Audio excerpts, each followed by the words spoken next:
Então, agora vamos lá. Então, esse retinol, as formas químicas que ele existe é na forma de um álcool, né? Então, o retinol, retinóides.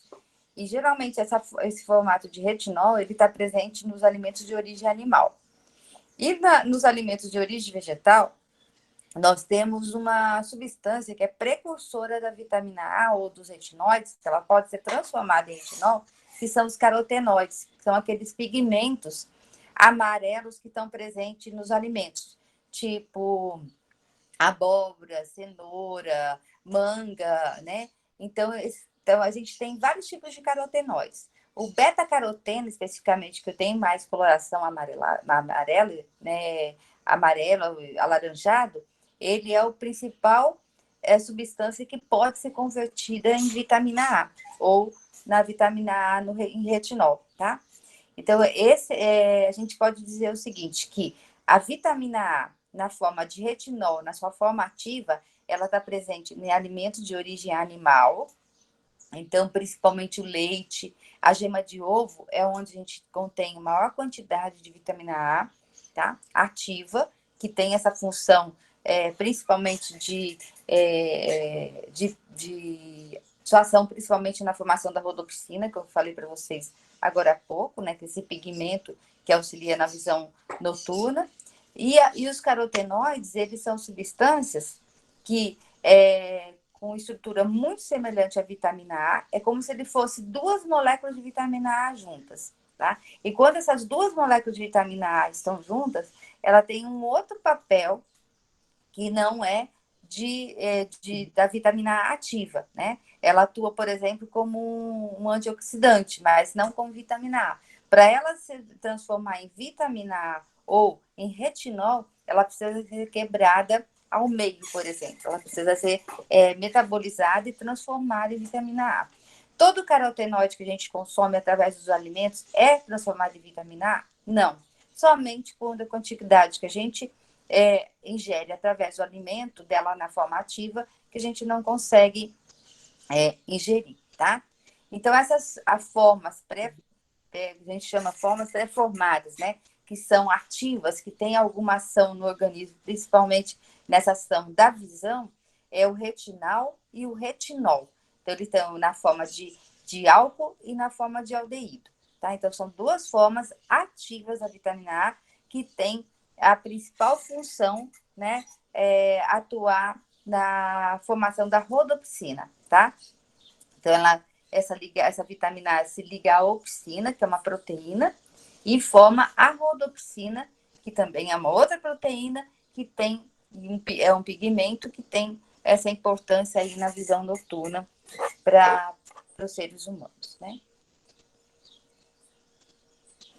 A vitamina A também, ela tem papel essencial no sistema imunológico e principalmente na diferenciação dos linfócitos, né? Os linfócitos, eles são células de defesa no nosso organismo. Eles são produzidos quando algum agente infeccioso ou danoso para o organismo, ele se manifesta. Pode ser uma bactéria, pode ser um vírus. Então, esses linfócitos, eles são formados a partir da presença desses agentes tóxicos no nosso organismo, tá? E a vitamina A, ela tem uma função essencial na diferenciação desses linfócitos, porque eles são um conjunto de células, né? E a vitamina A que tem esse papel nesse conjunto de células de diferenciar a formação de linfócitos específicos para combater um agente infeccioso no nosso organismo. Então, ela tem um papel também nessa função imunológica. Quando a gente tem uma deficiência de vitamina A, então, essa defesa, essa produção de linfócitos, essa diferenciação celular em linfócitos, né, para combater agentes específicos, ela é comprometida, tá? Então, ela facilita também a incorporação de ferro na hemoglobina. Então, olha só a importância da vitamina A, né? Nessa ligação, por exemplo, do ferro na hemoglobina. Então, o ferro é extremamente importante, porque a gente tem a hemoglobina, ela é uma proteína que é formada quando ela se liga ao ferro, né? Então, são 4 moléculas de globina que se estabilizam, né? Ligando ao ferro para formar a hemoglobina. Então, quando a gente não tem a vitamina A, essa incorporação do ferro, ela fica comprometida. Então, a gente não forma uma quantidade de hemoglobina inadequada. Então, eu posso, em alguma medida, apresentar deficiência no número de hemoglobinas, dependendo do grau de deficiência de vitamina A que eu tenho. Então, a vitamina A, ela é essencial, principalmente para a criança, tá? E é muito comum a gente verificar deficiência de vitamina A em criança, ou deficiência do retinol em crianças. É muito comum. E a anemia pode ser um fator, né, associado a essa deficiência de vitamina A. Também ela tem um metabolismo prejudicado tanto na ausência de ferro e zinco. Então, quando nós temos deficiência de ferro e de zinco, eu posso ter uma metabolização da vitamina A prejudicada, tá? Então, principalmente na produção da sua forma ativa, tá? E a anemia, como eu falei para vocês, ferro privo aumenta quando a gente tem a deficiência da vitamina A, tá? As fontes, então, dessa vitamina A. Como eu falei para vocês, a vitamina A, ela é presente, a forma ativa dela, e eu não quero que vocês, se eu falar para vocês, vitamina A, me dá uma fonte de vitamina A, a cenoura. Não, a cenoura não é fonte de vitamina A, tá? A vitamina A, sua forma ativa, o retinol, tá? Ou na forma de retinol ou de retinol, a gente tem nos alimentos de origem vegetal, animal, desculpa, como óleo de fígado de bacalhau, os ovos, leite, derivados de leite, que são os mais importantes. Alguém já chegou a tomar aquela moção de Scott quando criança? Alguém tomou? Como suplemento de vitamina A? Então, muitas vezes, né, os pais acabam dando, né, um produto que você compra facilmente na farmácia, moção de Scott. Então, quando a criança, hoje, também tem outras fórmulas, né, mas a moção de Scott, há um tempo atrás, ela era muito utilizada, né, pelos pais, porque às vezes sem a receita médica nem nada, né? As pessoas davam porque fortalecia, que é a base de óleo de fígado de bacalhau, tá? Essa moção de Scott. E a função principal dela é como fonte de vitamina A. E ajuda ali na questão da anemia. Algumas pessoas usavam para anemia, né? Mas justamente por quê? Não pela deficiência de ferro, mas porque a gente tinha deficiência de vitamina, né? A criança é muito comum ter deficiência de vitamina A, e isso comprometer, então, o aparecimento de anemia. E nos vegetais, que são verde escuro, alaranjados, amarelos, sobretudo os alaranjados e amarelos, a gente tem a provitamina A, tá? E principalmente o beta-caroteno que está presente. Então, a gente tem vários carotenoides, a gente tem alfa-caroteno, beta-caroteno, gama-caroteno, e eles podem se converter em vitamina A. Mas quem tem mais essa propensão e dá origem a duas moléculas de vitamina A são os beta-carotenos, que são principalmente os alaranjados e amarelos, tá? A recomendação da vitamina A para a criança é em torno de 400 a 500 miligramas por dia, tá?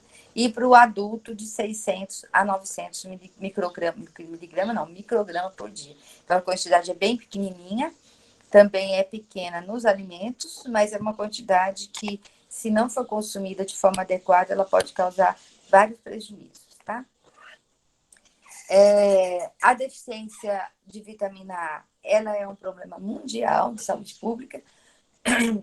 A principal manifestação da deficiência de vitamina A é a cegueira noturna, né? E é um sinal irreversível, aliás, reversível, tá? Eu posso tratar essa doença a partir da deficiência da suplementação de vitamina A. Mancha de Pitot, que é aquelas manchinhas que aparecem no olho, também podem ser umas manchinhas escuras, né? Também pode estar associada à deficiência.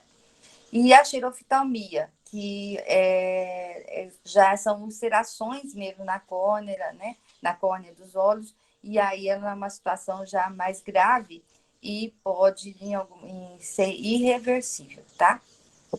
Então, a deficiência da vitamina A, a primeira manifestação dela, o primeiro sintoma dela está associado, né, clínico mesmo, está associado à cegueira noturna. Então, por exemplo, se eu tenho uma anemia, muito difícil a gente identificar essa anemia como a deficiência de vitamina A. Pode estar associada, sim, mas a gente só consegue manifestar, ver realmente que é uma deficiência de vitamina A quando a criança começa a manifestar essa dificuldade na visão noturna, que é o primeiro sinal, tá? E a xerotoftalmia já é uma lesão mais grave já da deficiência, né? Que causa ulcerações, né? Causa defeitos, vamos dizer assim, na córnea e provocando cegueira mesmo. A toxicidade da vitamina A, ela é difícil de acontecer, mas pode acontecer quando a suplementação é feita por muito tempo em doses bastante altas, tá? E aí essa intoxicação, ela costuma causar náusea, vômito, às vezes pele seca, unha frágil, alopecia, que é aquela escamação da pele, né? Hepatomegalia, que é aumento do tamanho do fígado, anorexia, fadiga, são alguns sintomas aí que pode ser pelo excesso de vitamina A. E não é difícil, porque muitas vezes as pessoas acabam utilizando suplementação por muito tempo, achando que isso vai ser adequado e acaba não sendo uma situação favorável, né? E muitas vezes, gente, a gente confunde os sintomas de deficiência com os sintomas de toxicidade, principalmente em relação à vitamina A, tá? Porque às vezes a gente fala assim, tô com pele seca, tô com unha frágil, eu tô achando que é deficiência e pode ser o excesso. E quando que isso acontece, esse excesso? Quando a gente ingere uma quantidade muito grande. Então, teve uma situação, principalmente isso na época que eu já estava na universidade dando aula. E foi na época do boom mesmo da vitamina A como proteção, ou principalmente dos carotenoides. Foram os estudos que começaram a indicar os efeitos dos carotenoides, né, para proteção dos tecidos, né, proteção contra o câncer, porque principalmente câncer de pele, porque ele é um potente antioxidante. Então, além dele ser precursor da vitamina A, ele também é um potente antioxidante, né? Protetor contra vários tipos de câncer, principalmente o câncer de fígado e de pele. E muitas pessoas começaram a utilizar, né? Consumir grande quantidade de alimentos, fontes de beta-caroteno, suplementação de beta-caroteno, megalodoses de beta-caroteno, e isso acabou trazendo uma série de transtornos. As pessoas acabavam ficando com a pele amarelada. Então, você observava essa intoxicação com carotenoide, e aí também a intoxicação com vitamina A, porque esse carotenoide em excesso também acaba transformando em vitamina A em alguma medida. E principalmente os carotenoides, eles acabavam tendo uma ação de mudar a coloração da pele. Então, a gente olhava assim, por exemplo, na palma da mão, na sola do pé, das pessoas que consumiam muito, então elas ficavam alaranjada, amarelada, né? Que era um sinal. E a pele começava já a rachar, né? Ficar muito frágil. E, além de tudo, foi se descobrindo com esses graus de intoxicação grave que o excesso de carotenoides ou de beta-caroteno acaba, ao invés de ele ser um anticarcinogênico, ele acabou sendo um pró-carcinogênico. Então, quer dizer, é uma substância que, em uma quantidade adequada, ela é saudável, ela protege o organismo, como tem uma ação antioxidante, e, em excesso, ela acaba sendo pró-carcinogênica, ela acaba induzindo a formação de células cancerígenas, tá? A proliferação de células cancerígenas, que é um grande problema aí de saúde, né, para os indivíduos. Então, tudo que é em excesso acaba sendo prejudicial em alguma medida. E o que benéfico, em quantidades adequadas, sempre é mais saudável e benéfico para a nossa saúde. Me pena que o ar está muito quente, quanto. Vamos lá. Outra Além da questão da vitamina A, que não, a gente não colocou aqui para vocês, mas é importante a gente dizer que a vitamina A, a deficiência dela hoje está associada à obesidade. Tá? Nós fizemos um estudo com crianças para identificar, para verificar, né, se a suplementação de vitamina A ela melhora alguns fatores associados à doença cardiovascular. Por exemplo, a dislipidemia em criança. Porque, embora as crianças sejam mais ativas, né, elas hoje elas estão tendo uma alimentação muito inadequada, e principalmente em relação ao tipo de alimento que consomem, muitos alimentos ricos em gordura, e associado ao sedentarismo, então o excesso de peso está acontecendo, e associado a esse excesso de peso, também as crianças estão apresentando um índice, né, de dislipidemia, principalmente triglicerídeos, colesterol elevado, bastante alto, muito mais do que às vezes a gente vê adultos com sobrepeso e ainda está com um perfil lipídico adequado. E a gente está vendo crianças com sobrepeso, não são obesas, mas às vezes está com excesso de peso né? Parece que não é ruim, e é ruim o excesso de peso, sobrepeso. Mas elas já estão apresentando níveis elevados de lipídios sanguíneos, né? Que são fatores de risco bastante importantes para a doença cardiovascular. E a gente andou fazendo um estudo sobre a suplementação de vitamina A em doses que não são consideradas megadoses, mas a quantidade que a criança realmente precisa. E aí a gente observou que realmente aquelas crianças, né, elas não tinham, por exemplo, manifestação de xeroftalmia, cegueira noturna, nada disso. E nem, assim, quantidades deficientes. Elas tinham quantidade suficiente, que a gente chama de suficiente de vitamina A. E mesmo assim, elas, com a suplementação de vitamina a gente conseguiu reduzir essa quantidade de gordura sanguínea. Então, essa associação também, esse papel da vitamina A, muitas vezes, em proteger o organismo até da formação de algumas gorduras aí, alguns lipídios sanguíneos, que é uma da importância que tem nesse estudo e da suplementação da vitamina A, não em megalodose, mas na sua quantidade, na sua suplementação em dosagem segura, né? Em quantidade que seja adequada para a criança. Bom, a outra vitamina de grande importância para a gente é a vitamina D, que é chamada de calciferol, né? A vitamina D, ela é considerada um hormônio, né? Ela está principalmente, ela tem uma estrutura esteroidal na forma de esteroide, né? Ela é muito semelhante aos esteroides, e a sua capacidade, por exemplo, nós temos uma capacidade muito grande de sintetizar a vitamina D. Na verdade, a nossa necessidade de vitamina D, ela é coberta, sobretudo, pela síntese endógena de vitamina D.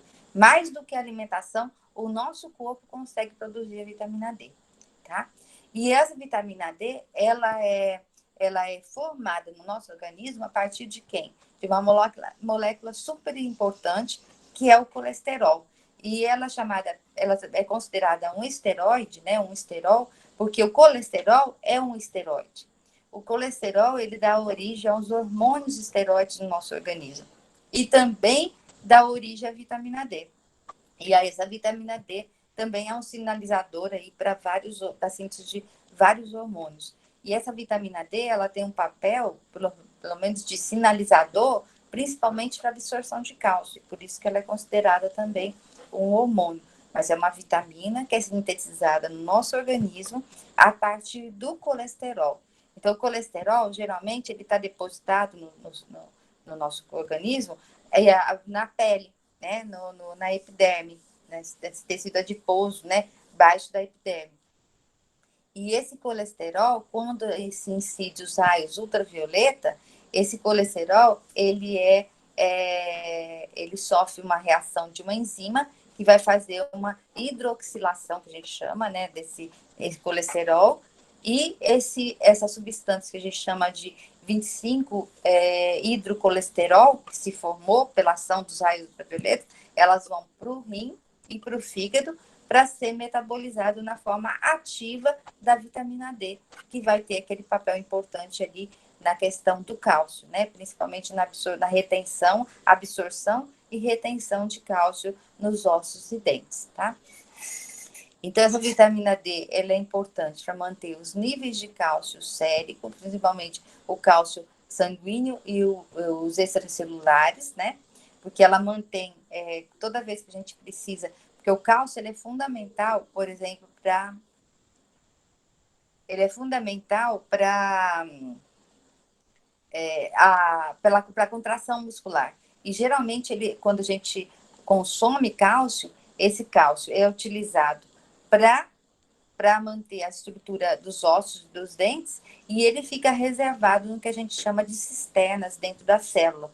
E esse cálcio, toda vez que ele é mobilizado, principalmente na contração muscular, músculo cardíaco, o músculo esquelético, esse cálcio ele sai dessas cisternas para ativar enzimas que são responsáveis pela contração muscular, pelo deslizamento, né, daquelas proteínas que fazem a contração muscular, que é a actina e miosina, tá? Então, ele é importantíssimo ali nessa quantidade. E a vitamina D é que vai ter papel fundamental em manter essa quantidade de cálcio circulante, que é importante, inclusive, para manter a homeostase, e também essa quantidade de cálcio que está dentro das cisternas e que está fazendo parte aí da estrutura dos ossos e dos dentes, tá?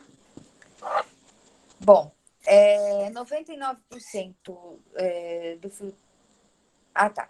99% do cálcio, que geralmente ele sai, né, através do rim, ele é reabsorvido, né? E essa reabsorção também, ela tem ação da vitamina D, tá? E geralmente, por exemplo, mesmo que a gente tenha a deficiência da vitamina D, o nosso rim ele tem um papel fundamental em tentar manter a maior quantidade, por exemplo, de cálcio que a gente pode na circulação, porque esse cálcio ele vai ser fundamental para manter a função do nosso organismo, principalmente nos sinais de contração. Toda vez que eu tenho uma deficiência, por exemplo, de vitamina D, e eu tenho diminuição na absorção de cálcio, né, no intestino, por exemplo, o que acontece? O cálcio, ele é mobilizado, por exemplo, ele é retirado dos ossos para manter essa quantidade de cálcio que é essencial para ficar na circulação e manter essas outras funções de contração aí. Por isso que essas pessoas acabam desenvolvendo, né, e quando tem deficiência de vitamina D, acaba desenvolvendo problemas relacionados aos ossos, né, que é a extração de cálcio dos ossos, e aí vem a osteoporose, a osteopenia, né? Então às vezes começa a manifestar uma densidade óssea, não um grau severo de osteoporose, que os ossos ficam porosos, mas a gente vê, por exemplo, crianças ou mesmo adultos que às vezes têm uma deficiência de vitamina D pela ingestão ou porque não toma sol, tem uma síntese endógena muito pequena, acaba tendo que uma perda de cálcio dos ossos, né, porque tem uma menor absorção de cálcio pela deficiência da vitamina D, e acaba tendo uma densidade óssea muito grande. Então, fica com os ossos mais frágeis, mais sujeitos às fraturas. Então, essa vitamina D é fundamental para essa absorção e para a retenção também. Então, e se a gente não tem essa síntese da vitamina D por algum motivo, ou não ingere através da alimentação, que a alimentação também pode ser uma fonte, mas pequena. Nos alimentos a gente tem uma quantidade pequena. A maior necessidade nossa, ela é coberta pela síntese dessa vitamina D que acontece na pele, tá? Então, olha só, a gente fala que o colesterol é tão danoso, e em excesso sim, mas a quantidade de colesterol também que a gente produz, inclusive o organismo produz colesterol, justamente para manter essas funções que estão relacionadas, inclusive, à síntese da vitamina D, tá? A vitamina B também tem uma ação importante na absorção do fósforo, né? Ela aumenta a absorção de fósforo, né? Diminui, quando ela aumenta essa diminuição,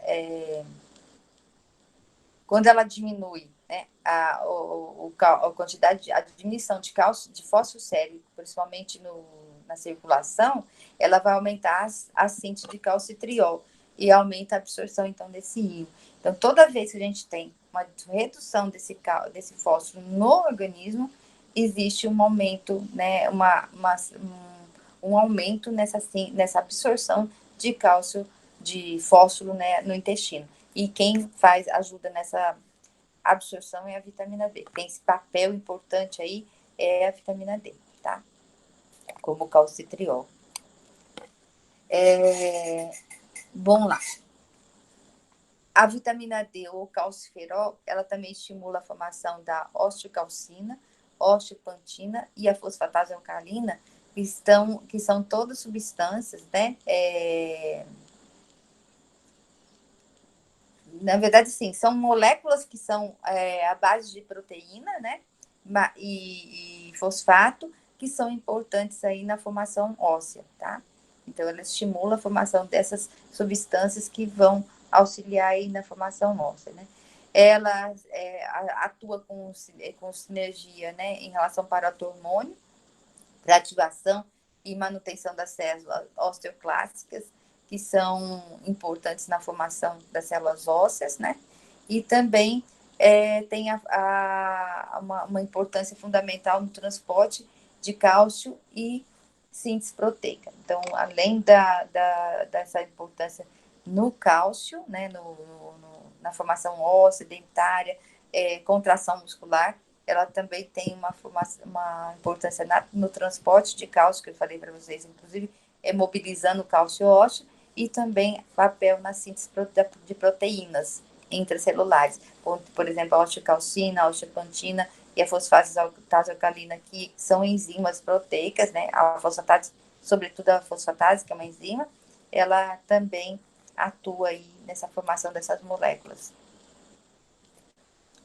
A vitamina D também tem papel na regulação do magnésio, tá? Liberação de insulina pelo pâncreas, secreção de prolactina pela hipófise e manutenção da musculatura esquelética. Então, a vitamina D, ela tem muito mais papéis do que a gente imagina em relação a pensar só na questão do cálcio, na manutenção da estrutura óssea dentária e além da contração muscular, né? Que são duas funções assim bem estabelecidas, mas a deficiência dela pode também estar associada à quantidade de magnésio no organismo, né? Então ela tem um papel importante ali na sua absorção e retenção desse magnésio na circulação. Tem ação, por exemplo, na liberação da insulina pelo pâncreas. Então, quando eu tenho uma deficiência de vitamina D, eu posso ter uma deficiência na produção de insulina, e isso tem um fator importante para acabar induzindo diabetes, tá? E justamente na obesidade, esse papel da vitamina D, ele é mais importante ainda. E também na secreção de prolactina, né, pela hipófise, e essa prolactina é importante somente para a produção, estimulação das células mamárias na produção de leite, somente para lactante, né? Então a importância dessa vitamina D. E manutenção da musculatura esquelética também é fundamental, tá? E outra ação importante é a diferenciação dos queratinócitos, que são são células que ajudam na formação da queratina, principalmente essa proteína aqui, tecidual da pele, tá? As fontes, então, de vitamina D. Fonte alimentar. E sempre lembrando que a nossa principal fonte é a síntese endógena, que inicia na pele, pela ação dos raios ultravioleta sobre o colesterol, tá? Então, a gente tem a forma ativa da vitamina D, é chamada de 1,25-deidrocolesterol, tá? Ou calciferol. Então, 1,25-deidrocolesterol. Então, esse colesterol, ele vai sendo adicionado de hidroxilas, começando lá na pele e depois no rim e fígado, para formar essa forma ativa que é o calciferol ou 25-deidrocolesterol. Então, a principal fonte nossa é a endógena, é sintetizada. mas a gente tem também de fontes alimentares, como óleo de fígado de bacalhau, salmão, sardinha, tá? Leites e derivados enriquecidos, principalmente, né? Lá no Canadá, por exemplo, pela questão da baixa incidência de sol, né? Pelos períodos de muito frio, as pessoas ficam um pouco expostas ao sol, é obrigatório a adição ou enriquecimento de vitamina D no leite. Então, o leite é um dos produtos que é adicionado de vitamina D, principalmente no Canadá. E nesses países onde a incidência de luz, né, de sol, ela é baixa, ou a exposição ao sol é baixa em determinados períodos do ano. Às vezes, né, quase meio ano, né? A recomendação, por exemplo, para ingestão através dos alimentos é de 5 microgramas por dia para criança, né, semelhante, por exemplo, na gravidez e lactação. E para adultos é em torno de 5 a 15 microgramas por dia, tá?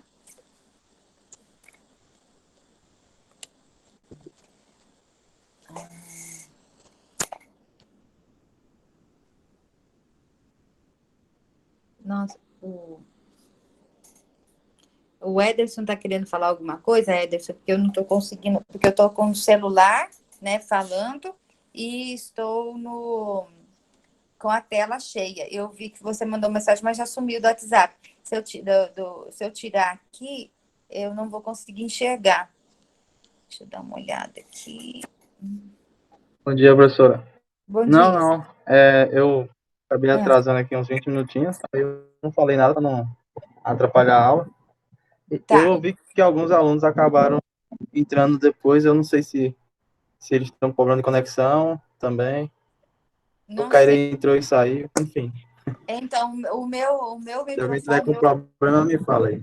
tá. O meu microfone hoje do computador não funcionou, e aí eu tô com o celular ligado para transmitir o áudio e passando pelo computador os slides, tá?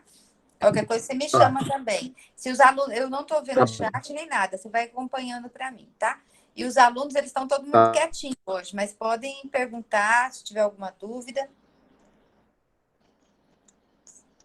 Tá. Então, a outra vitamina lipossolúvel que nós temos de grande importância no nosso organismo é a vitamina E, né? Vitamina E, ou tocoferol, que a gente também é a forma ativa, que é o alfa-tocoferol. O alfa-tocoferol é a única forma ativa dessa vitamina, né? Ela está presente no sangue e nos tecidos, tá? A sua ação principal é como antioxidante não enzimático, porque o nosso organismo, a gente produz diariamente muitas substâncias que são oxidativas, né? Principalmente derivadas lá do metabolismo oxidativo, do metabolismo energético. Eu acho que a Rafaela deve ter falado alguma coisa disso nesse sentido para vocês.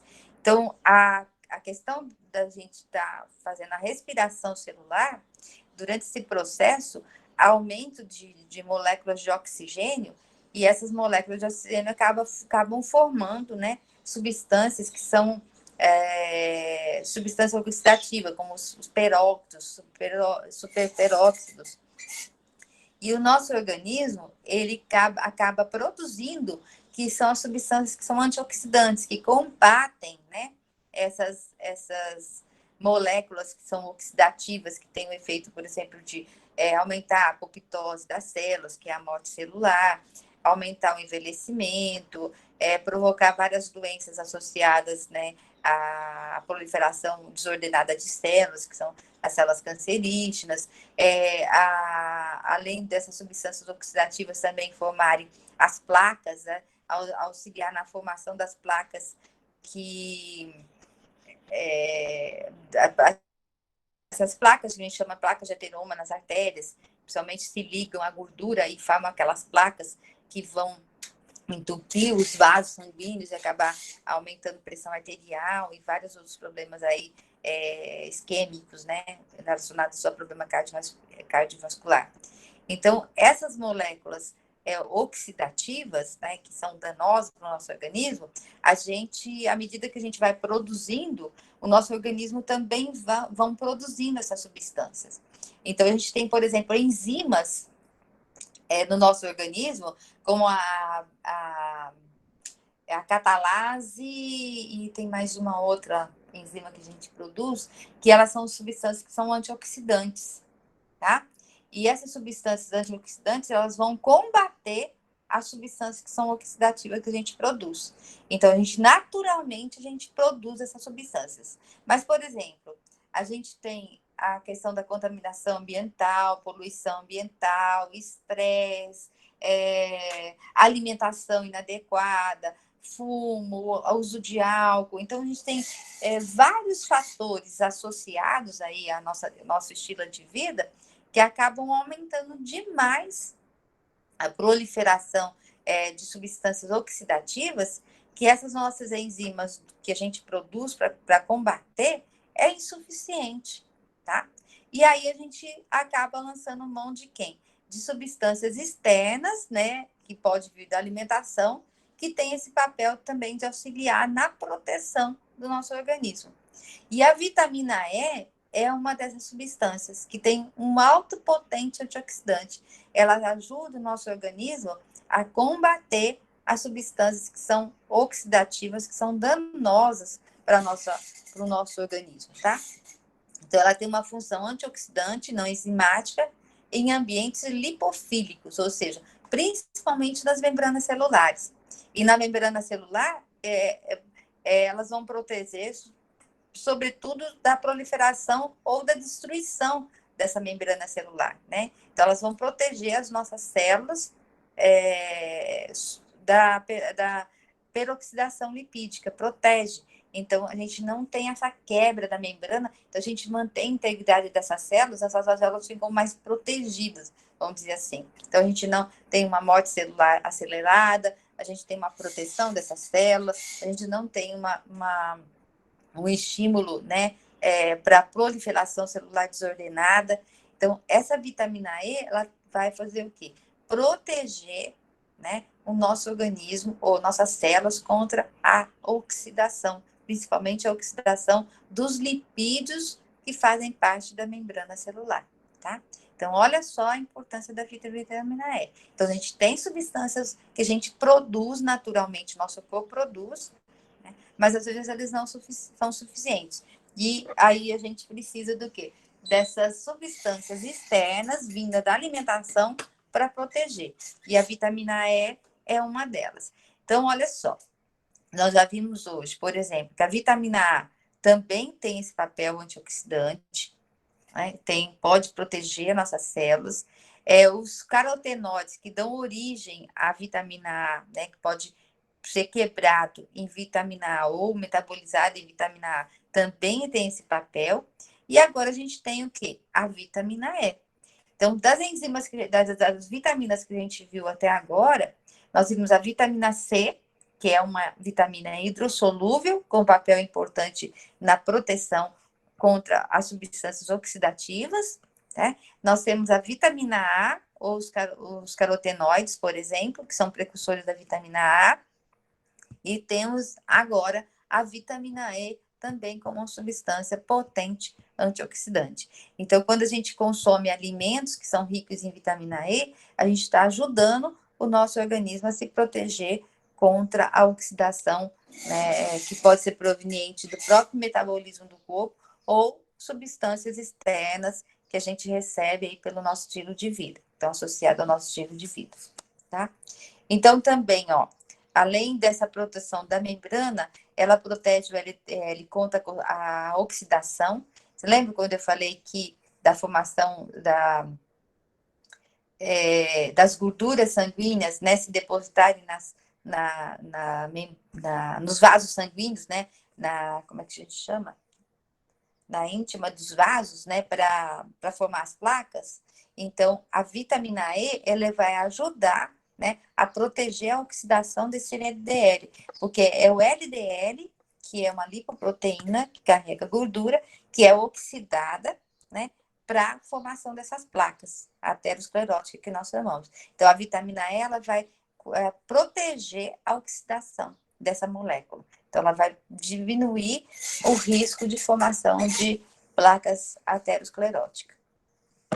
Também, outro fator importante que a vitamina E faz é inibir a agregação plaquetária e aumentar a vasodilatação.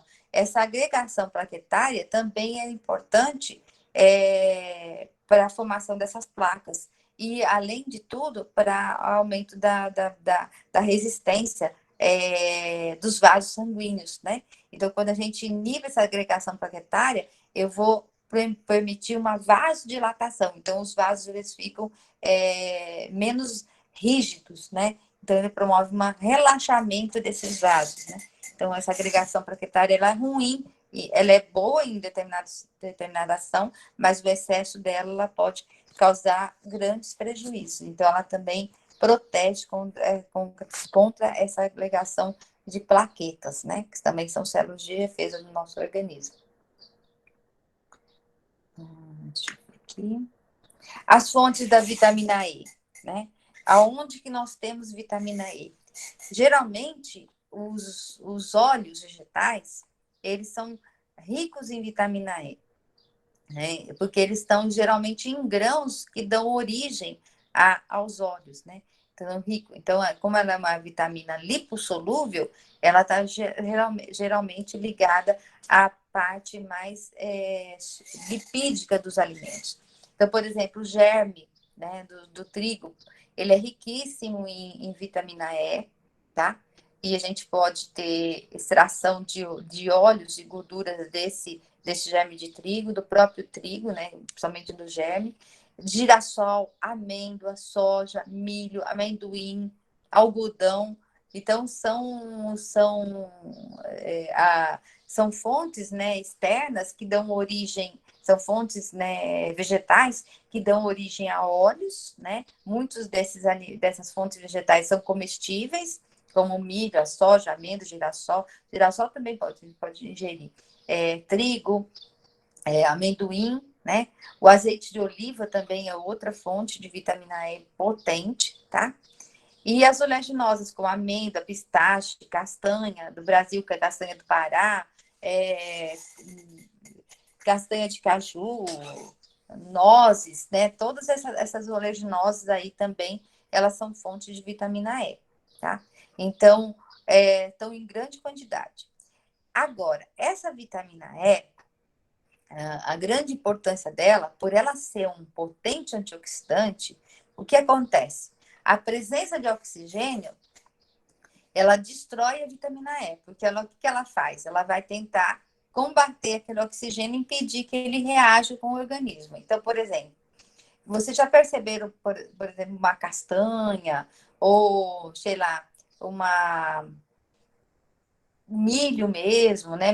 O milho, amêndoas. A gente vai observar muito mais em amêndoa, nesses alimentos, mesmo o amendoim, que às vezes você deixa ele muito tempo exposto, né? E aí ele começa a ficar com um gostinho rançoso, né? Esse gostinho rançoso que acontece é principalmente pela ação do oxigênio, começa a oxidar a gordura. E o que acontece? No início, né, esse oxigênio está ali presente, mas a gente fica ali com um tempinho aquele amendoim ou aquele alimento sem estragar. Mas passando com o tempo, o que acontece? Ele começa já a manifestar aquele odor, aquele gosto mais estranho, né? Muda até a cor. Então, o que acontece? No início, a vitamina E que está presente nesses alimentos, ela acaba combatendo, reagindo com o oxigênio e impedindo que esse oxigênio, né, reaja sobre os óleos presentes nessas leguminosas, nessas oleaginosas, e oxide e mude o sabor, estrague, né, vamos dizer assim, aquele produto. Mas a partir do momento que aquela vitamina começa a ser destruída, ela vai perder a sua ação. E aí a gente não tem mais o agente protetor e acaba que acontecendo o quê? Essa substância acaba, como se diz, se perdendo, né? Ai, deixa eu ver uma coisa aqui, gente.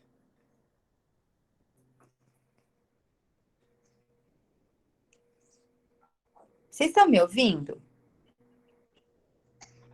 Então, professora. Oi. Oi, Ouvindo e estão me vendo. ouvindo? Ah, tá. Então, Mas eu acho que voltou o meu.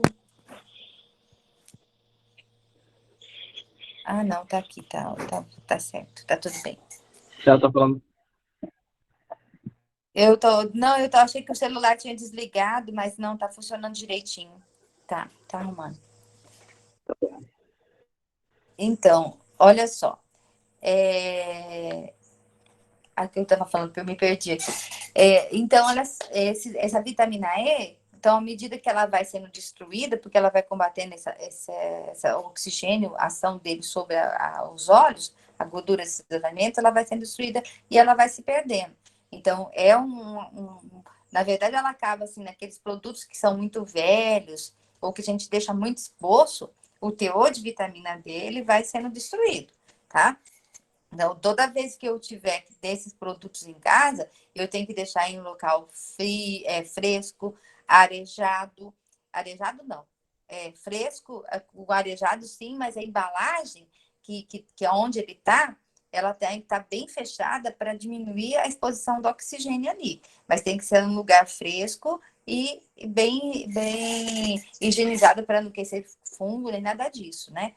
Nem úmido não pode ser. Porque todo esse fator de umidade, presença de fungos, alguma coisa assim, acaba destruindo a vitamina e também degradando as gorduras que estão presentes nesses alimentos e produzindo aquela substância de oxidação, que muitas vezes elas são, inclusive, são tóxicas, né, para o nosso organismo. Então, a gente precisa guardar embalado, fechado, em ambiente fresco e sem umidade para não perder esse valor, tá?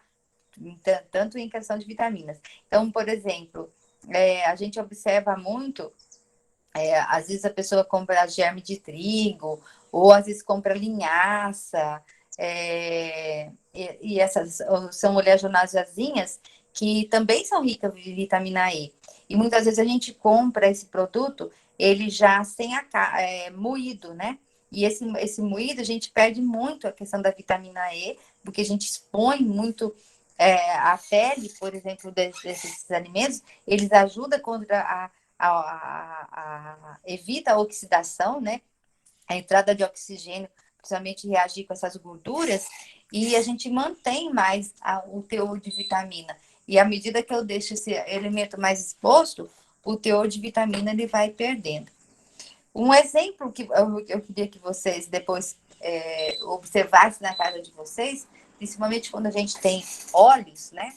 Aí vocês vão ver lá, mesmo no óleo de soja, aí eles falam enriquecido com vitamina E. E aquele enriquecido com a vitamina E, geralmente aquela fonte de vitamina E ali, ela não vai acabar sendo utilizada para a gente como fonte alimentar. Por que não acontece isso? Porque toda vez, lógico que agora que eu abro o óleo, né, que eu estou utilizando pela primeira vez, abri a embalagem, eu tenho um teor de vitamina E, que eu vou utilizar ali no alimento, eu ainda vou ter.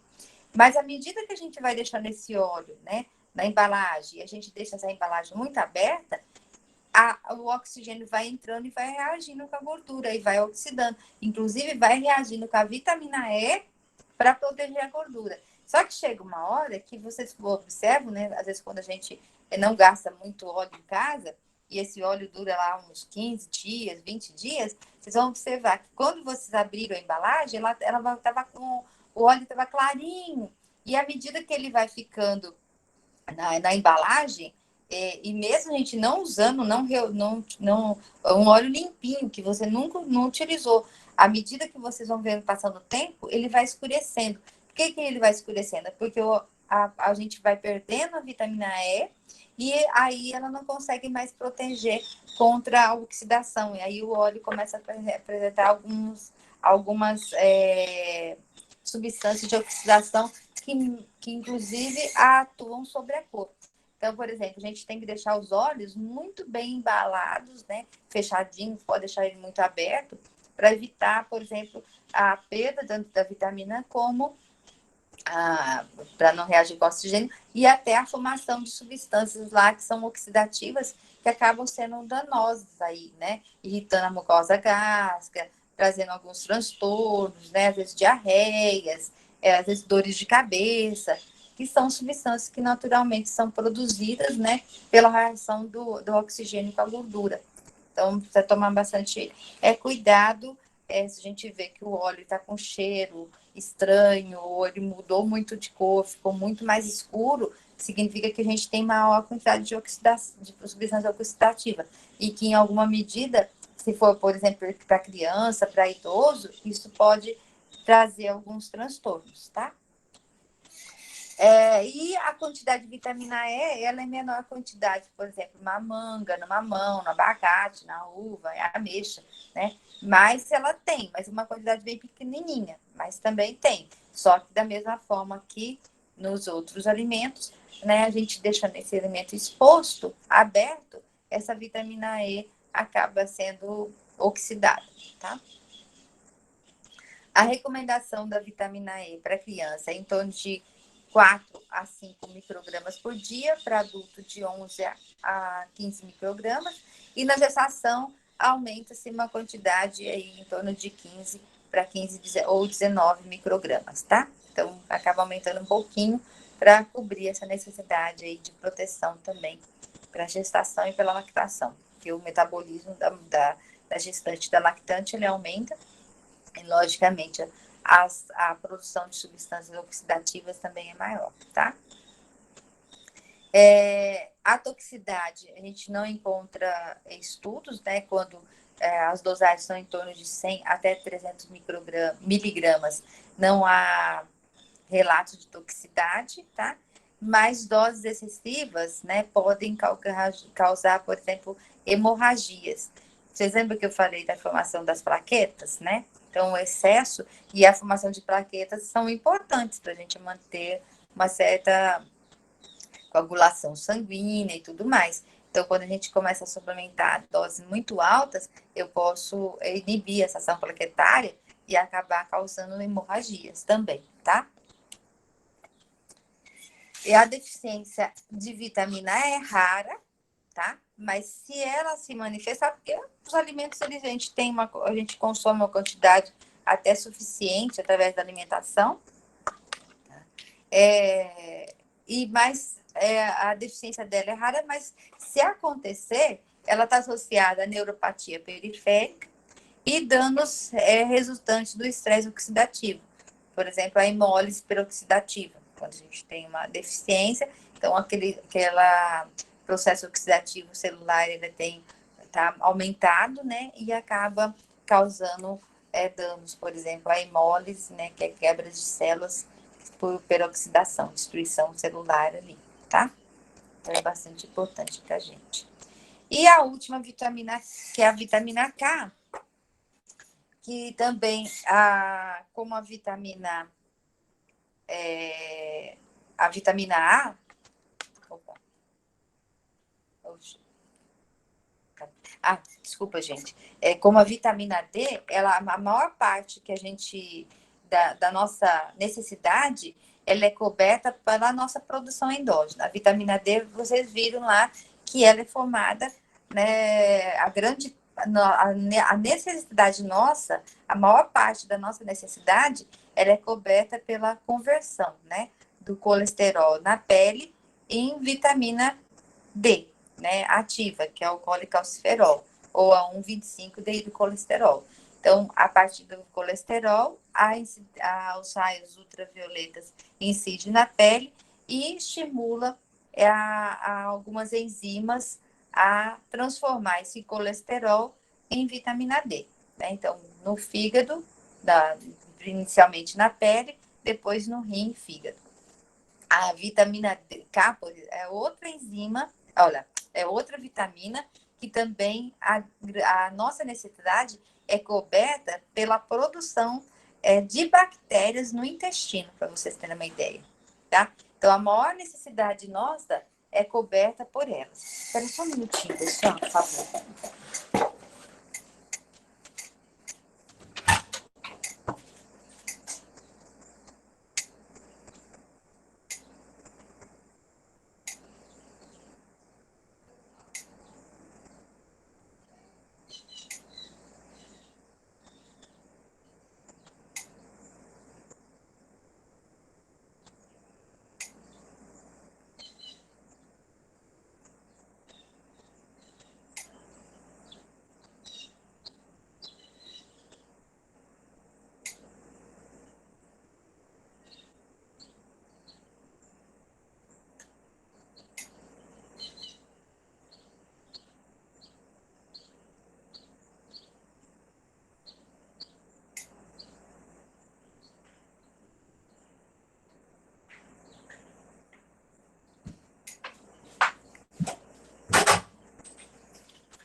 Gente, me desculpa, mas eu tive que atender. Tá em casa, tá difícil, né? Bom, vamos lá. Então, a vitamina K, ela é uma molécula que ela é uma vitamina que a grande necessidade nossa, ela é coberta pela produção no intestino, tá? Então, as bactérias nossas intestinais, eles produzem a vitamina K em grande quantidade, e essa quantidade é que a gente utiliza para as nossas necessidades. Então, essa é uma das vitaminas também que a gente não ingere através da alimentação. A alimentação é bem pequena, tá? E a maior necessidade nossa é coberta pela flora intestinal. E por isso que essa flora intestinal, ela tem que estar muito equilibrada. Porque se a gente não tiver uma flora intestinal adequada, o que vai acontecer? Essa vitamina, ela não vai ser produzida em quantidades suficientes. E isso pode trazer uma grande prejuízo aí para a nossa saúde, tá? Então, por exemplo, a vitamina K, ela é cofator da carboxilação do ácido glutâmico em carboxilglutâmico, que é uma substância extremamente importante na coagulação sanguínea. Então, a vitamina K, ela está associada à coagulação sanguínea. E é esse fator, esse ácido glutâmico é um aminoácido. Lembra quando a gente estava falando de aminoácido? Ele é um aminoácido não essencial. Mas essa descarboxilação, que é uma reação, uma reação do metabolismo, né, desses aminoácidos, é uma via metabólica, vamos dizer assim, que é utilizada para transformar esses aminoácidos ou em proteína ou em substâncias que são utilizadas pelo nosso organismo, tá? Então, essa descarboxilação, que é retirada da carboxílica do ácido glutâmico, que é um aminoácido que a gente chama de aminoácido ácido. Então, quando a gente tira esse grupo carboxílico dele, eu vou produzir essa substância GLA, que é a gama-carboxiglutâmico, tá? E essa substância é essencial para a coagulação sanguínea. Ela que vai desencadear uma cadeia, né, que a gente chama de cascata, para que aconteça essa coagulação sanguínea. Então, sem a vitamina K, nós não temos essa cascata de coagulação sanguínea. Então, se eu não tenho essa cascata de coagulação sanguínea, que são aquelas moléculas de coagulação que a gente produz, né, que são os fatores de coagulação sanguínea, nós vamos ter quadros hemorrágicos bastante sérios. Então, esse papel fundamental na coagulação sanguínea, que é desempenhado pela vitamina K, essa vitamina K, ela é proveniente principalmente das nossas produção intestinal, pelas nossas bactérias intestinais, pela nossa flora intestinal. A mudança dessa flora acaba trazendo vários transtornos, né? Além da vitamina K, outros transtornos também, porque o intestino, ele é um órgão bastante ativo, inclusive na produção de neurotransmissores, que a gente chama, né, para regular o nosso metabolismo. Então, eles também são fundamentais. Então, essa saúde do nosso intestino é que vai fazer com que algumas substâncias que são essenciais para o nosso organismo, elas sejam produzidas, tá? E uma delas é a vitamina K. Então, sem a vitamina K, nós podemos ter graus sérios de problemas de cicatrização, hemorragias, tá?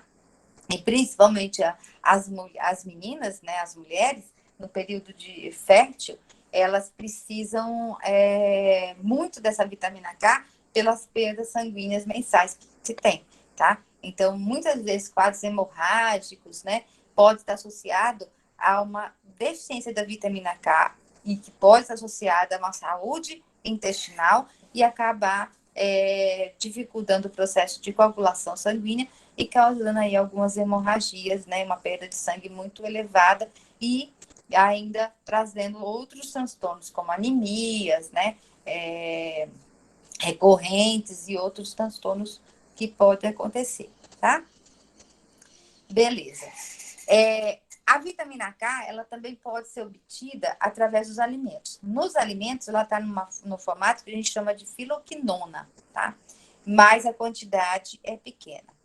Alguns alimentos que a gente pode encontrar essa vitamina K são, por exemplo, aqueles verdes escuros, tipo espinafre, agrião, brócolis, repolho, a gente tem bastante vitamina K, né? Tem uma quantidade até interessante, couve, alface um pouco menos, né? Couve e repolho são os principais que a gente consome, espinafre também tem uma quantidade bem generosa ali, tá?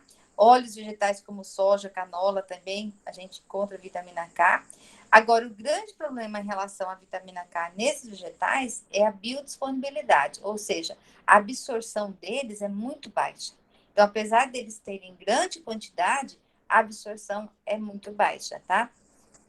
E existem poucos estudos aí sobre essa biodisponibilidade para tentar melhorar, mas a gente precisa consumir esses alimentos muitas vezes para manter a nossa flora intestinal em equilíbrio, né, porque são alimentos que ajudam na saúde da nossa flora intestinal e também auxilia ali como fonte dessa vitamina, certo? Nossa Senhora, meu Deus. Então, olha, a recomendação de bebês até 6 meses é 2 a 2,5 microgramas por dia, tá? A partir de 1 ano de idade, né, adulto, em torno de 30 a 55 microgramas por dia é recomendado dessa vitamina, tá?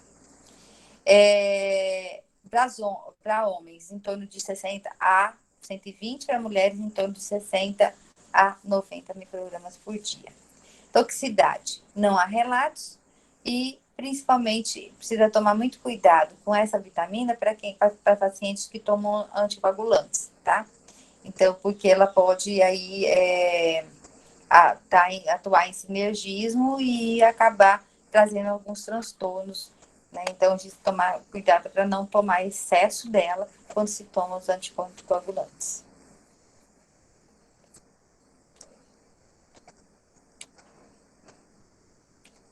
Bom, a deficiência da vitamina K. Então, ela aumenta o tempo de protrombina, né? Que a protrombina é uma daquelas moléculas de coagulação sanguínea. Em casos severos, ela pode causar hemorragias, né? Indivíduos que têm a síndrome de má absorção de lipídios, né?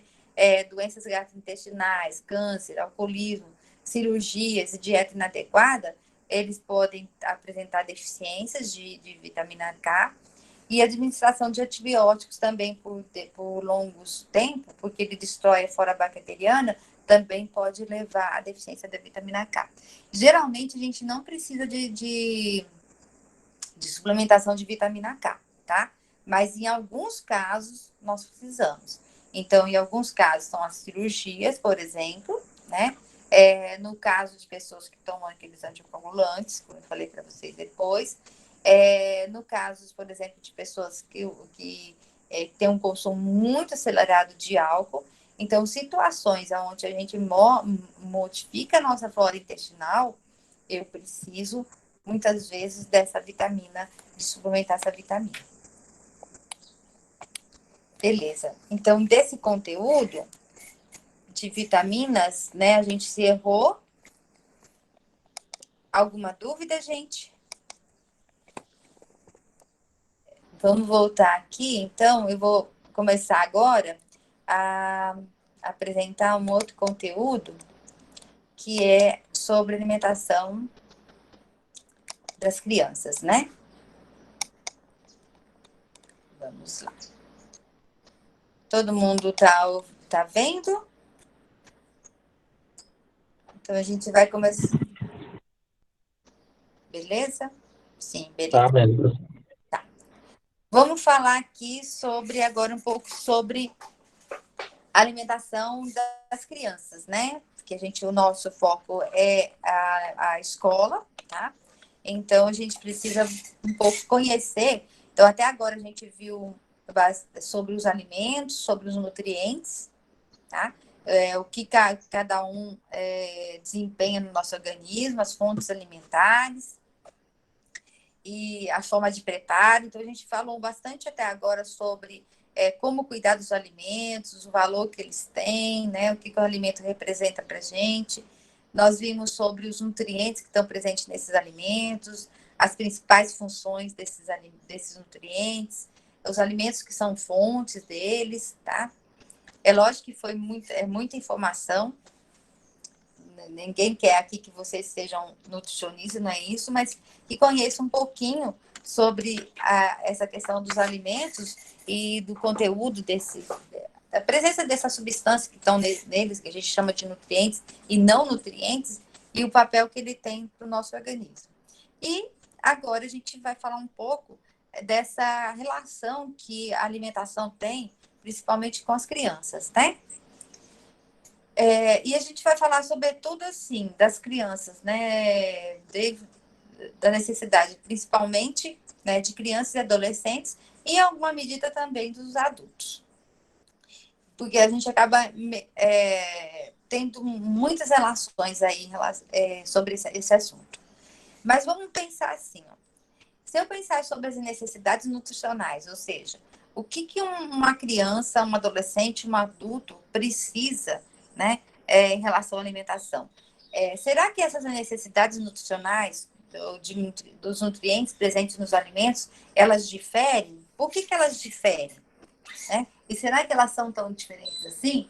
Pelo que eu estava dando para vocês sobre carboidrato, proteína, lipídio, vitaminas, minerais, vocês observaram que algumas, né, a grande parte, né, dos nutrientes, eles diferem em relação à necessidade, né? E geralmente alguns são menores, outros são maiores. Mas se a gente for pensar proporcionalmente ao tamanho corporal, né, de uma criança e comparando com um adulto, né, e mesmo um adolescente, a gente vai observar que essas necessidades acabam sendo bem maiores. Se eu pegar uma criança de 1 ano, né, o tamanho que ela tem lá, que ela começa lá com, nascendo lá com 40 centímetros, né, e pega uma pessoa de 1,60 m, 1,70 m, né, a diferença corporal é muito grande. E se a gente observar as necessidades nutricionais, elas não são tão grandes assim, às vezes elas se aproximam muito. Então, quer dizer, por que será que proporcionalmente ao tamanho corporal, uma criança precisa mais de nutrientes do que os adultos? E geralmente essa necessidade nutricional, ela está associada ao quê? À velocidade de crescimento, tá? Então, as fases de crescimento que a criança tem, ela vai estar diretamente relacionada ao conteúdo de nutrientes que ela precisa. Então, um adulto, ele precisa de nutrientes para manter o seu corpo, tá? Enquanto que uma criança e uma adolescente, ele vai precisar de nutrientes para manter aquilo que ele já tem, né? E as perdas que a gente tem diária, porque a gente viu durante a nossa disciplina que a gente perde muito tecido, a gente perde células, nossas células vão sendo destruídas, a gente vai perdendo proteína, a gente vai perdendo substâncias no corpo, a gente vai renovando, né, o nosso corpo diariamente, que é o processo de manutenção do nosso corpo, tá? Agora, uma criança, além de tudo isso que ela precisa, que o adulto tem, né? Ela tem uma necessidade de crescimento e de maturação desse organismo, tá? E esse crescimento, essa maturação, ele vai criar uma exigência muito maior. Então, por exemplo, a necessidade energética de uma criança, comparada de um adulto, ela é muito maior, né, se a gente pensar pelo seu tamanho corporal. Por quê? Ela precisa, a velocidade, né, de crescimento é muito alta. O seu metabolismo é mais acelerado. Muitas vezes a quantidade, em termos de alimento, ela é menor, porque o seu corpo é menor do que um adulto. Mas se a gente for ver proporcionalmente ao seu corpo, tamanho corporal, a sua necessidade vai ser bem maior. E essa necessidade nutricional, ela vai depender dessa velocidade de crescimento. Então, por exemplo, uma criança, a gente tem que pensar na alimentação dessa criança desde que ela está lá na gestação, né? Está sendo gerada pela mãe. Então, a alimentação, a formação dessa criança, a saúde dessa criança, ela vai depender da alimentação materna. Então, se uma mãe ela tem uma alimentação adequada, suficiente, então esse feto ele vai crescer saudável, com todos os nutrientes, então ele vai ter uma formação, né, do seu corpo, da sua fisiologia, toda adequada. Mas se essa mãe ela tem ou não come quantidade suficiente de nutrientes, ou se essa mãe consome excesso de nutrientes, tá? Então, essa criança, durante a sua formação, ela pode desenvolver várias doenças. Então, eu posso ter crianças com má formação, crianças com dificuldades, inclusive dificuldades cognitivas por conta de deficiências nutricionais durante a gestação, tá? Como ela também pode manifestar já um diabetes, né? Quando eu nascer, se a mãe, por exemplo, ingere muito carboidrato, tem uma alimentação desequilibrada, essa criança pode nascer com alterações por conta do excesso de sal. Então, o equilíbrio da alimentação da mãe é fundamental para que esse feto ele se desenvolva adequadamente e cresça. E a velocidade de crescimento desse feto também depende da quantidade de alimentos que essa mãe ingere, mas nada que exceda a sua necessidade, tá? Então, falar que uma gestante precisa comer por 2 para poder manter as necessidades do feto, isso não é verdade. Ela vai ter que ter cuidado, sim, em alguns alimentos. Muitas vezes a gente vai ter que dar suplementação, dependendo da qualidade da alimentação, mas isso tudo dentro da quantidade necessária. Aumenta-se um pouco, mas não precisa aumentar o dobro, para não trazer transtorno para a criança. Bom, depois que a criança nasce, né? A gente tem, assim, alguns períodos da vida da criança onde a velocidade de crescimento é muito rápida. Então, a criança nasceu, né? Então, do nascimento até mais ou menos 3 anos de idade, essa criança cresce, assim, numa velocidade muito rápida, né? Então, a criança logo perde roupinha, ela vai ser uma velocidade de crescimento muito rápida. Depois do terceiro ano, até mais ou menos lá por uns 9 anos de idade, 8 anos, né? A criança ela cresce, mas a velocidade de crescimento ela é um pouco menor em relação os primeiros 3 anos. E depois ela tem uma outra fase de velocidade de crescimento, que é da puberdade até mais ou menos a idade adulta, tá? Que é a outra velocidade de crescimento bastante acelerada. E a gente percebe, por exemplo, que, por exemplo, uma criança, né, do ano, do nascimento, até mais ou menos 3 anos, ela mama de 3 em 3 horas, né? Primeiro, somente o período da amamentação, que é importante que o aleitamento materno seja exclusivo para a criança até os 6 meses de idade, porque é o período que o leite é suficiente para manter as necessidades da criança. A partir desses 6 anos, aliás, 6 meses de idade, há necessidade de começar a introduzir outros alimentos, porque muitas vezes os nutrientes que estão presentes no leite, por exemplo, a adição de ferro, né? Ele não é suficiente para manter as necessidades da criança, então a gente vai introduzindo e já tentando mudar o hábito da criança, né? Os alimentos vegetais, até mais ou menos 9 meses, depois 8 meses, aí já vai introduzindo geminha de ovo, vai introduzindo caldinho de carne e tudo mais de vegetais, e o quê? Adaptando essa criança a uma nova alimentação, né? Que ela vai tirando o leite materno, que ele vai acabar não sendo suficiente para ela, e também já introduzindo outros alimentos ali. Então, Professora, Oi. uma vez eu estava numa discussão com as minhas amigas e Ah, elas falaram falaram assim que tem que dar um pedaço de comida inteiro para criança, por exemplo, um pedaço e eu achei meio doentio da parte delas querer dar o trem. Vai que a criança engasa, mas é assim, tem que ser assim, o pedaço mesmo? Não, não, olha só. É, até, por exemplo, mais ou menos assim, uns 8 meses, 9 meses, o que a gente vai dando é alimentos já bem pastosinhos, vai papinhas, né?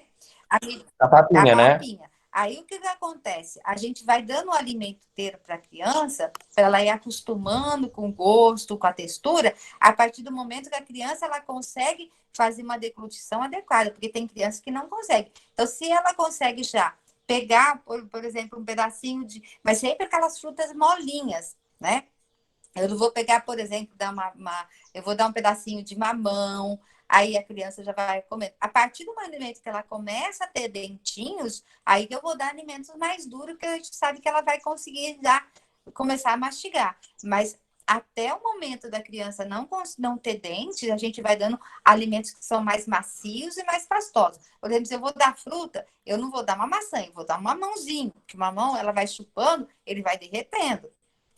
Então, isso tudo a gente tem que observar e com cuidado com a criança, mas eu não posso ficar dando para ela, até ela não ter uma dentição adequada, alimentos duros, que elas são difíceis dela mastigar, morder, e ela não tem essa habilidade ainda, e aí ela pode engasgar, isso pode trazer mais transtornos, tá? Então, geralmente, a gente hoje já recomenda, assim, para os pais, para começar a dar os alimentos mais inteiros, mas alimentos saudáveis e os alimentos dentro da característica que a criança pode. Então, ela vai começar, se a mãe perceber, por exemplo, ela não consegue ainda mastigar, então vai dando de forma que ela vai, à medida que ela vai ensinando a criança a comer. Então, não é simplesmente dar para a criança sem acompanhar, tá? E os alimentos são mais macios. E justamente mudou um pouco a forma hoje de se alimentar a criança para fazer com que a criança acostume com os alimentos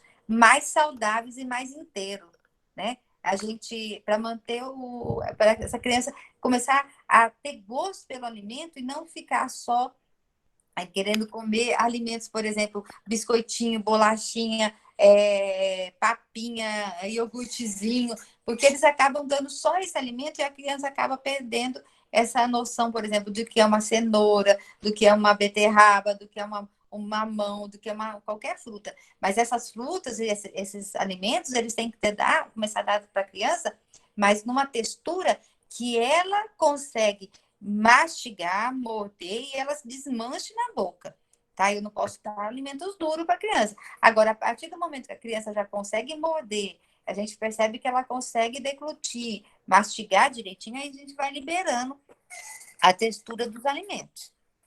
Então, o jeito certo de fazer a introdução alimentar numa criança é geralmente com a papinha que você falou, com o alimento E, amassado, e depois que você vai introduzindo os alimentos mais macios mas, em e pedaços. depois em pedaços, exatamente. Porque justamente sim, a criança, o sistema digestivo da criança, ele vai amadurecendo quando a criança nasce, né? Então, ele está preparado para receber o leite materno.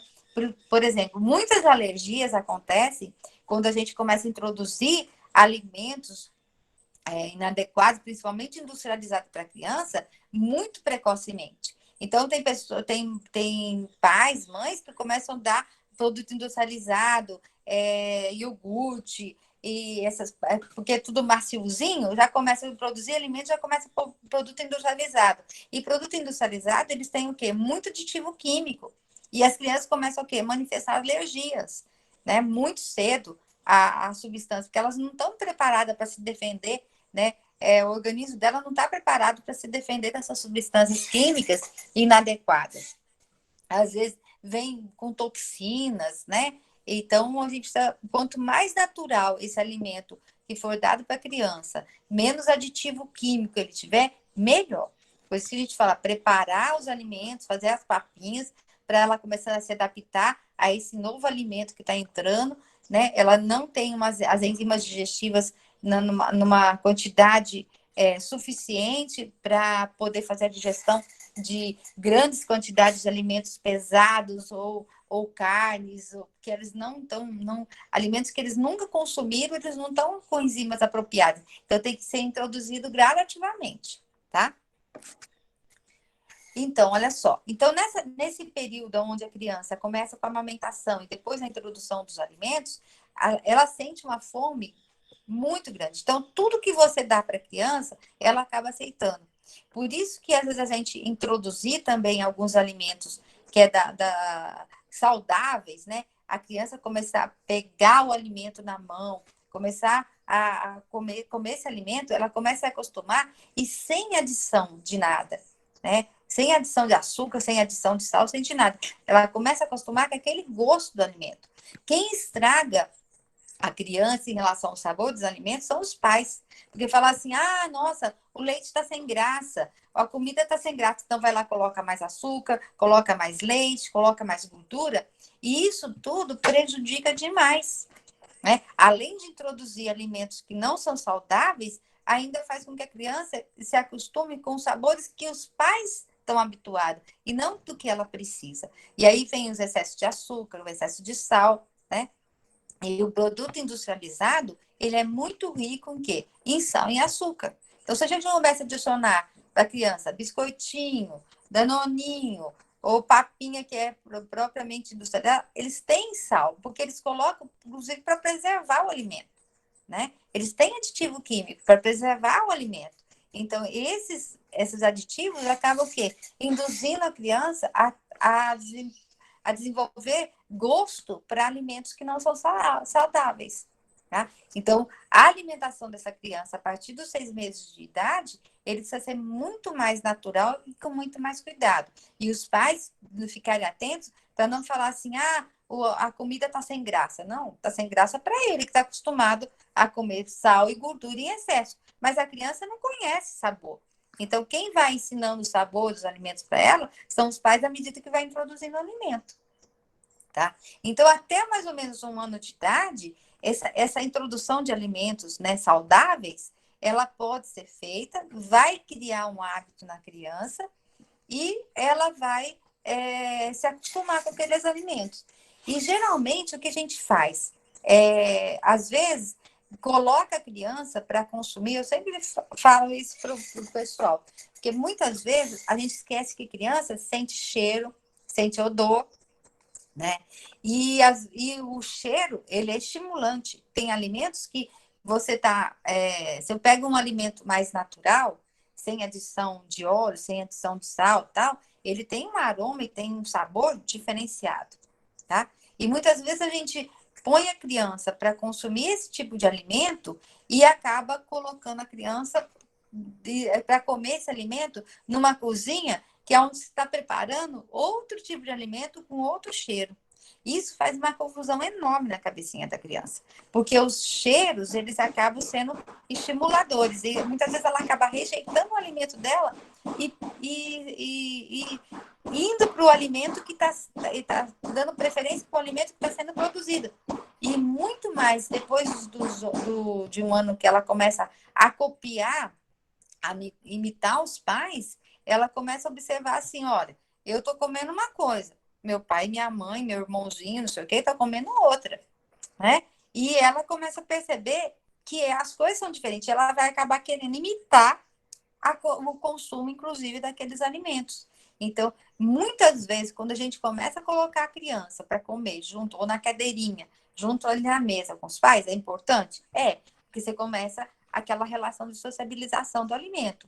Mas se eu, por exemplo, estou na minha mesa com um determinado tipo de alimento e a minha criança está com outro tipo de alimento no pratinho dela, ela vai rejeitar aquele alimento que está no prato dela. Porque a gente pensa que a criança é burra, mas ela não é. Ela é muito mais esperta, porque é uma fase que é da imitação. Ela vai querer comer aquilo que está comendo na mesa. O cheiro também é apelativo para ela. Ela está sentindo o cheiro daquele alimento diferenciado. Então, a gente tem que tomar muito cuidado quando a gente coloca uma criança para começar a introduzir alimentos nela, e eu estou dando um alimento e estou expondo para ela e comendo outro tipo de alimento perto dela, tá?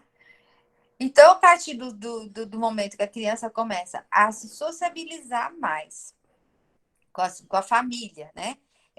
a família precisa mudar o seu comportamento também alimentar, para que esse alimento acabe sendo adequado para todo mundo. E a criança não veja. Eu acho que tem alguém que está querendo me falar. Pode falar. A aula já terminou, é isso? Os meninos estão Tá, beleza. disponibilizando Eu o só link vou... da chamada já. Tá bom. Eu só vou terminar esse pedacinho aqui que a gente deu uma atrasadinha e a gente já termina a aula, tá bom? Então, olha só. Nesse período ali, até os 3 anos de idade, é um período muito importante para a criança, tá? Porque a velocidade de crescimento é bastante elevada. Tudo que você for dar para a criança, ela vai querer consumir, ela vai consumir, e ela come com uma avidez bastante grande. É muito difícil a gente falar para uma criança assim, não forçar ela a comer. Não, ela come naturalmente. Tudo que você der para ela, e principalmente se a gente está num ambiente adequado, ela vai consumir. A partir dos 3 anos de idade, até o início da adolescência, a criança, ou até a puberdade, a velocidade de crescimento, ela diminui um pouco. A criança cresce, mas não na mesma velocidade. E é num período que a criança também diminui o volume de alimentos. Ou seja, ela consome, mas ela não vai consumir da mesma forma que ela consumia. Então, tem criança, por exemplo, que acaba diminuindo o apetite, aí os pais começam a ficar preocupados. Nossa, comia tão bem, agora não está comendo mais, né? E eles ficam preocupados, né? Porque a criança não está crescendo, não está não desenvolvendo, mas às vezes ela perde um pouco de gordura corporal, de peso corporal, né? Ela já tem um corpinho mais esbelto, mas quando até os 3 anos ela é mais fofinha, mais gordinha, porque ela também come um pouquinho mais.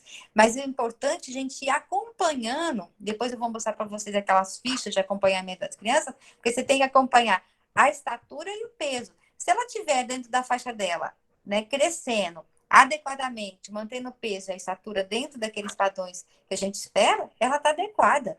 Então, eu não tenho que ficar preocupada que ela perdeu um pouco de peso, que ela não é mais fofinha como ela era há um tempo atrás, mas ela está crescendo da forma esperada. E muitas vezes os pais acabam o quê? Dando unção de Scott, dando lá biotônico Fontoura, levando no médico preocupado, aí o médico acaba dando estimulador de apetite. E é uma fase que é muito séria, porque se eu começo a forçar a criança a estimular o apetite dela e ela comer a mais, é um período onde eu estou com a formação das minhas células adiposas em grande velocidade. É nesse período que eu aumento o número de células adiposas. Então, se a energia que eu estou consumindo ela é mais alta do que eu estou precisando, eu vou ter um aumento nas minhas células adiposas. Então, o perigo da criança, ela aumentar, já se tornar uma criança com excesso de peso ali, né? Então, ela também é muito mais fácil depois de ser um adulto com maior número de células e desenvolver obesidade com mais facilidade, tá bom? E depois, então, eu falo da adolescência na aula que vem. Tudo bem? Desculpa, gente, o transtorno de hoje aqui com o meu microfone. Agora vamos, espero que na tarde já melhore essa situação. Alguma dúvida, alguma pergunta?